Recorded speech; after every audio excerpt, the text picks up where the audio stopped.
को कुर्बानी खिलाएगा, गोश्त नाश्ता करेगा, खुदा को कोई लालच नहीं था।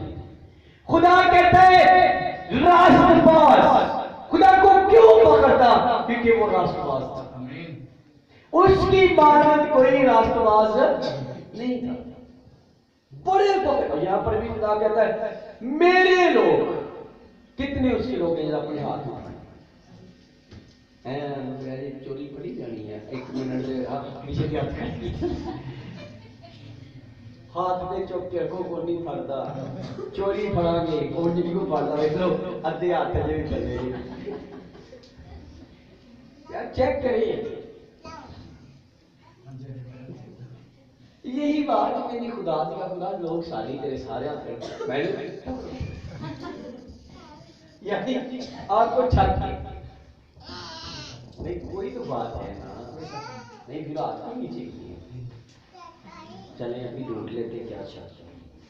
चले यूहन्ना के खत में चले जरा, मुकाशफा के पीछे पहला है।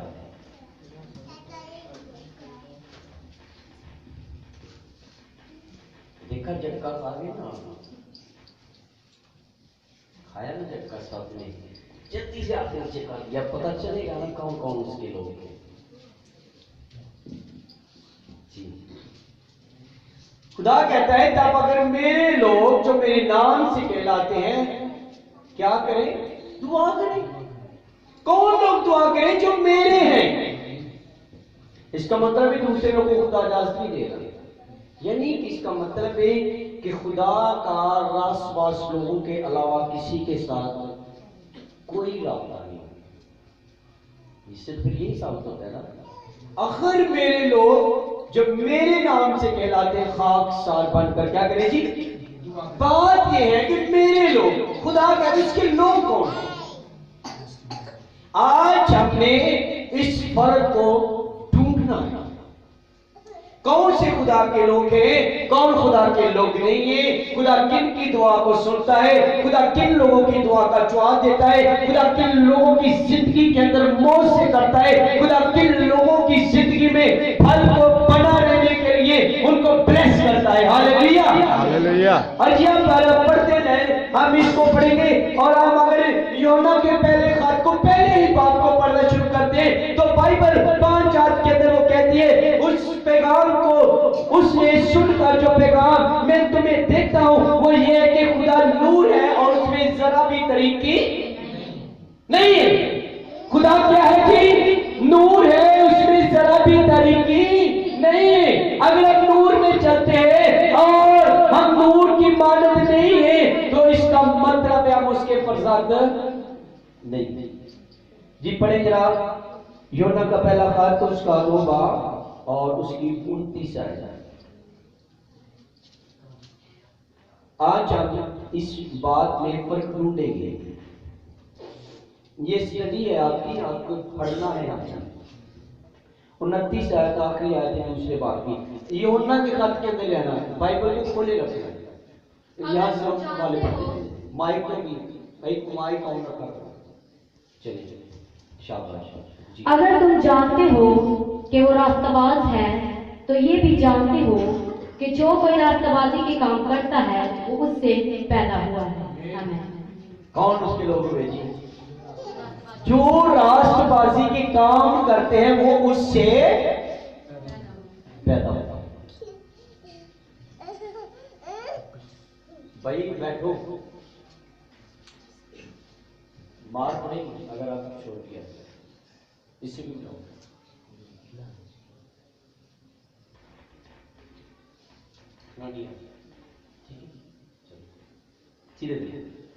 अगर तुम जानते हो कि खुदा यीशु रास्तबाज है तो ये भी जानते हो कि जो कोई रास्तबाजी के काम करता है वो उससे पैदा होता है। यानी इसका मतलब है कि जो रास्तबाजी का काम नहीं करता वो उससे पैदा नहीं। तो वो फिर किससे पैदा होता है? राष्ट्रवादी को समझते ना, अच्छे काम करना। आप 3 बाब की 7 आयत को पढ़ो जी 8 आयत को पढ़ो। अब जो राष्ट्रवादी के काम करता है वो खुदा से पैदा हुआ है और जो राष्ट्रवादी के काम नहीं करता कहा वो किससे पैदा हुआ? सुन ले, जो शख्स गुनाह करता है वो इब्लीस से है, क्योंकि वो शुरू ही से इब्लीस से गुनाह करता। फर्क आ गया ना? अब जिनकी लाइफ में गुनाह है, बाइबल कहती है वो इब्लीस में से है, वो इब्लीस से पैदा हुए हैं, इब्लीस की सोच है, इब्लीस जैसे काम करते हैं, इब्लीस की मानत है। और जिस तरह इब्लीस गिराया गया है, जिस तरह इब्लीस को सजा दी गई है, उसी तरह उन लोगों को भी जो इब्लीस के फर्जंद है वो भी मेरी हजूरी से निकाल दिए गए हैं। और जो राष्ट्रवासी के काम करते हैं वो खुदा से पैदा हुए और वही खुदा के बेटे बेटे हैं, और उनको खुदा कहता है मेरे लोग। और खुदा ने शैतान से मेरा बरदारी हूं, खुदा कहता है मेरे लोग जो मेरे नाम से कहलाते हैं। हालेलुया। और जो राष्ट्रवासी के काम नहीं करता, जिनकी लाइफ में खुदा है, वो बाइबल कहती है वो इब्लीस है और वो शैतान की मानत है।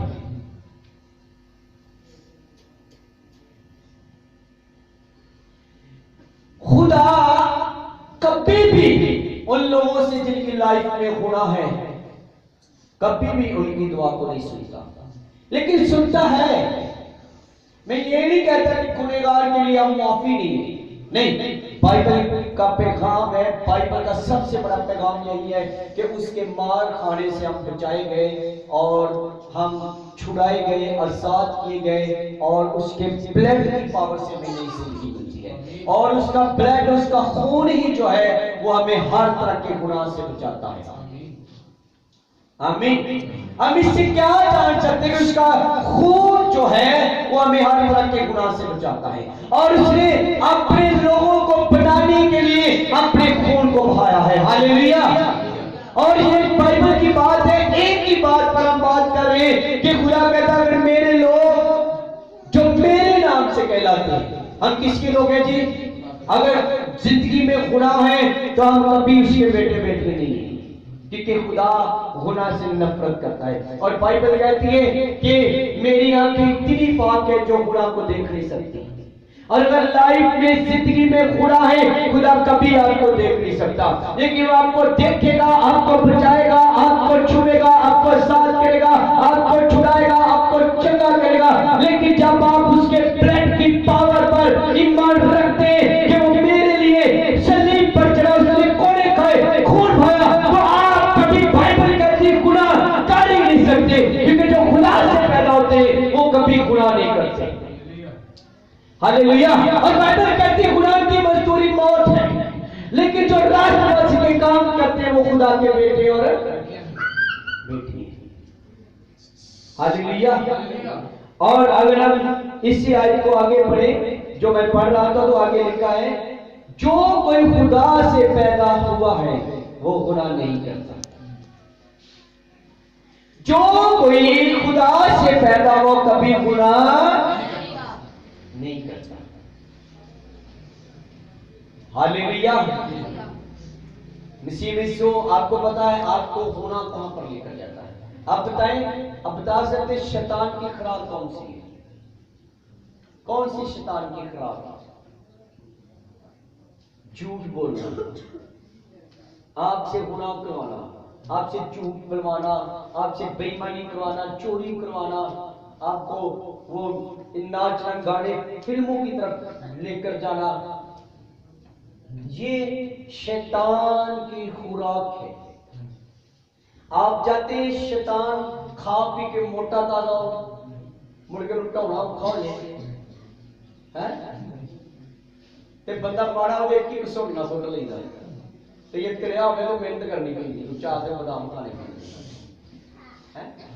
उस शैतान को मोटा करोगे तो मेहनत करनी पड़ेगी, मुश्किल हो जाएगा। तो कोई तगड़ा बंदा वेख के डर भी लगता है, कोई हाथ पाना मारेगा तो चुबाड़ा दांदी बन दे पाने हैं। क्या ख्याल है? एक दिन क्या हुआ कि जहाज के अंदर सांप आ गया, लोगों ने शोर मचाया, पायलट को कहा जी जल्दी से जहाज को नीचे लैंड कर दें, जहाज में सांप आ गया। लेकिन पायलट जानता था, पायलट ने कहा इसको नीचे जाने के लिए मैं उतरी, वो जहाज को नीचे लैंड करेंगे ऊपर ले गए, क्योंकि पायलट जानता था कि अगर जहाज ऊपर जाएगा तो सांप को ऑक्सीजन नहीं मिलेगी, और सांप खुद ब खुद मर जाएगा, उसको मारने की जरूरत नहीं। पायलट जहाज को ऊपर ले गया और सांप को ऑक्सीजन ना मिली और सांप मर गया। लेकिन लोगों ने कहा इसको नीचे ले गया। अगर पायलट उसको नीचे ले जाता तो शैतान को ऑक्सीजन मिलती, वो पावरफुल होता, लोगों को डसता, काटता, हलचल होती, चोटें लगती, कुछ मर भी जाते, बहुत कुछ होता। लेकिन पायलट जानता था अगर मैं इसको ऊपर ले जाऊंगा तो इसको ऑक्सीजन नहीं मिलेगी और ये खुद ब खुद मर जाएगा।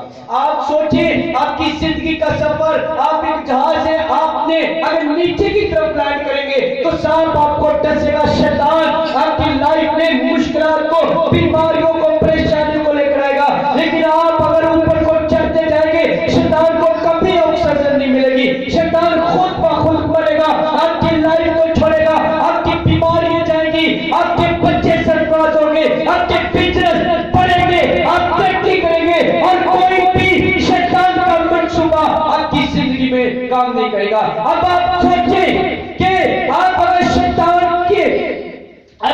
की तरफ से या खुदा के बेटे बेटिए अगर आप गुनाह करने वाले हैं तो बाइबल कहती है आप शैतान से, और अगर खुदा के आप कामों को, हुक्मों को मानने वाले हैं, उसके लोग हैं, तो बाइबल कहती है राष्ट्रवासी के काम करता है वो खुदा से पैदा हुआ है। हालेलुया। और बाइबल ने कहा जितनों ने उसे कबूल किया उसने खुदा के फर्जंद बनने का उन्हें हक बख्श दिया। तब फिर कौन वे खुदा के बेटे और है, हम खुदा के बेटे बेटे, लेकिन गुनाह के बायस हम शैतान की तरफ चले जाते हैं। अब आपकी जिंदगी का ढांच जो है वो ऊपर को जाना चाहिए।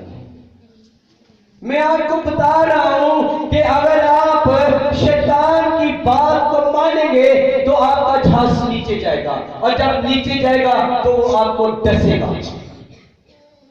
शैतान नहीं चाहता जो आपकी जिंदगी में फल आ रहा है वो फल बना रहे, शैतान आपके फल को खराब करना चाहता है। Hallelujah.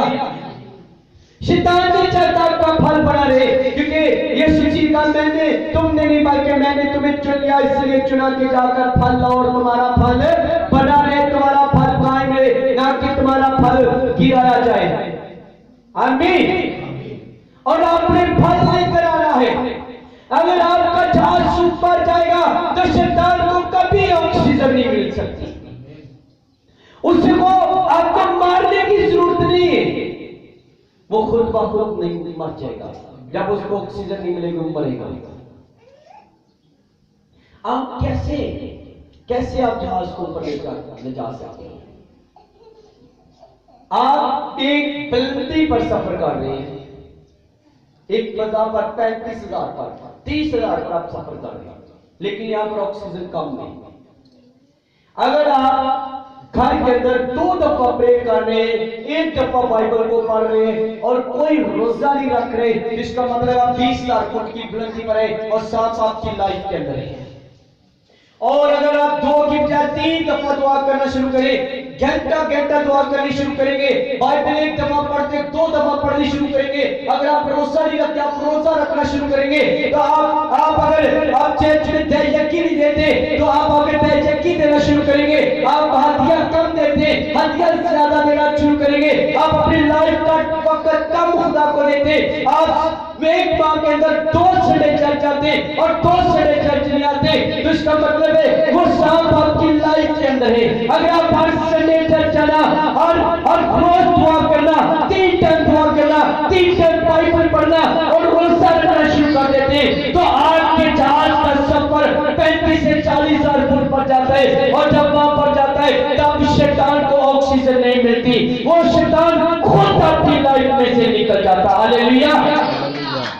Praise the Lord. Hallelujah. और आप शैतान को निकालना चाहते हैं, आप चाहते हैं कि खुदा आपकी जिंदगी में बड़े काम करे, तो आप कभी शैतान को ऑक्सीजन न दें। अब ऑक्सीजन कैसे आप शैतान को देते हैं? अब कैसे शैतान को मोटा करते, ताजा करते? बाइबल कहती है, मैं आपको बता रहा हूं, इब्रानियों के खत में क्या कहता है, आओ हर एक होना को जो मैं आसानी के साथ रूठ जाता है दूर करते हैं। ये शैतान की ऑक्सीजन है, ये जिससे शैतान पावरफुल होता है। आप लोगों की बात, लोग कहते हैं पायलट को मैंने जहाज को नीचे करो, लैंड कर दो इसको, सांप आ गया। अब पायलट चाहता था कि अगर इसको नीचे किया ऊपर ले जाऊंगा तो इसको ऑक्सीजन नहीं मिलेगी, खुद ब खुद मर जाएगा। अगर आप नीचे की तरफ लैंड करेंगे तो आपको काटेगा। अब आप कैसे नीचे की तरफ लैंड करते हैं? लोगों की बातों को मान लेते हैं। संडे को चर्च नहीं आए, शादी पर चले गए, ढोल ढमके बैंड बाजे हैं, चर्च में कोई बैठ के टैबलो करे तो उन पर उंगली ढल रहा है, नाचे रहे ने ते अपना नहीं पता, रात डीजे लगे होते ने, बिल्लो नहीं तेरा नाम। अब शर्म की बात है, क्या मैं सच कह रहा हूँ? इसमें हमें, मुझे कहने में भी शर्म आ रही है। और आपको पता है बैंड के लिए कैसे डांस कर रही होती है, मैं कैसे एक ही गाना में जब एक गाना था दे दे गेड़ा, और हमारे भाई लोग खड़े देख रहे हैं और मेरी हमारी डांस कर, तो शैतान काटे ना, तो सारी रात डीजों पर डांस किया। और बाइबल की बात पढ़े ना तो बाइबल कहती औरतें हयादार लिबास पहने, ना कि अपने बालों को सवारे गूंदे। एक मुझे ब्यूटिशियन कहती कि अब तो ये 250 कलर बालों का आ गया। अब वो जो लड़के बाल ड्राई करवाती कलर वाली 250 कलर है, उस जिंदगी का डांस कहां लैंड कर रहा है? चर्च छोड़ दिया, सारी रात डीजों पर डांस किया। अगले संडे आगे प्रभु जी सानू माफ कर, सानू फ्रिज भी चाहिए, ए बखी च भी पीड़ होन रही है, कमर च भी दर्द होन रही है। काटा शैतान ने, काम शैतान के, जिंदगी में गुनाह है, लाइफ में गुनाह है, तो कैसे आपकी दुआ को सुनेगा? आपकी जिंदगी का ध्यान नीचे लैंड कर रहा है, आप उसे अपने को दे रहे हैं, वो आपको काटता है। हालेलुया। अब कैसे ब्लेस हो सकते, अब कैसे लाभ ठीक हो सकते, आप कभी ब्लेस नहीं हो सकते, क्योंकि जो नाम करता है वो शैतान की तरफ से, और जो शैतान की तरफ से खुदा उसकी दुआ को कभी नहीं सुनता। मुझे खुदा ने कहा ये बात पर गौर कर, मेरे लोग, अब उसके लोग कौन है? उसके लोग कभी ऐसी हरकतें नहीं करते। बेशक आप जितनी भी शादी पर गए ना, कोई आपको मजबूर कर रहा, कुछ लोग कोई गल नहीं, दुनियादारी है भी कर लेना चाहिए। किस तरह शैतान में मसाले लान लिया, दुनियादारी घड़ी पाली बजाने में सी किहड़े होते, ये नहीं पता जिंदगी का जहाज थले लैंड कर लिया, जिते सप ने चक मारना सीधा ही जाके मक्खी च लगाओ, पीड़ जानी ही नहीं। दुआवां कर कर पादरियां दे सिर थक जाते हैं, दुआवां कर करके फोन नहीं पीड़। तो चाहे कैसे जिंदगी का था तो नीचे लैंड कर गया, सप ने काट लिया। दुआ कैसे सुनी जाए? जिंदगी में तो गुनाह है, मैं सच कह रहा हूं। पढ़े पलटन के खत को, वहां पर खुदा का क्या कहता, औरतें हजार लिबास पहने, ना बालों को गूंदे, ना सुवारे, ना अपने आप को निखारे, बल्कि एक पर्दे के अंदर रहकर, हालेलुया, खुदा के लोग, बाइबल कहती जो रास्तबाजी के काम करते हैं खुदा से पैदा हुए, जो खुदा से पैदा हुए वो कभी गुनाह नहीं करते। आमीन, हालेलुया। और तुम्हें मर्जी लोग मजबूर करना, चलो जी लाओ जी गीत लाओ, ਅਸੀਂ डांस करते हैं। हर कोई आके यीशु बारू प्रस्तवाला पाओ, लोगों को दसो साडा यीशु बादशाह जलालदा है। आमीन। आज हम दुआ करते हैं ना कि खुदावंद जी मेरे बदन जो तेरा जलाल ज़ाहिर होवे, ते जे गुनाह है ते जलाल किथे? गुनाह के अंदर कभी जलाल दाखिल नहीं होएगा। आमीन। आप जलाल को देखना चाहते, जलाल को पाना चाहते, तो लाइफ से गुनाह को निकालें, फाइट करें, ब्लीच को बोले मेरा तेरे साथ कोई रास्ता नहीं है, मेरी लाइफ से आउट हो जा। गुनाह करोगे तो इब्लीस डसेगा। आमीन। आपको पता है जब आदम भाग्य में था, खुदा रोज आता बात करता, और जब खुदा आया तो उसने कहा आदम कहां पर है, नजर नहीं आता। आदम चुप गया, मुझे डर लग गया। क्यों डर लग गया? जिंदगी से गुनाह एंटर हो गया। तो जिंदगी च गुनाह करना फिर डर लगता है फिर कहना पादरी साहब रात को बड़े बड़े बुरे ख्वाब होते हैं मैं तो सारी रात सुता नहीं मैंने सुती नहीं बदरूह तंग कर दिए डर ही लगता रहा डर आदम को खुदा ने कहा आदम किथे है खुदा मैंने मुझे डर लग रहा है जिंदगी में गुनाह है तो डर ना लगे तो और की होए हालेलुया जिथे अबलीस ਨੂੰ कुछ भी लोग ने जिथे अबलीस ਨੂੰ 50% ऑक्सीजन चाहिए 100% देंगे सारी ऑक्सीजन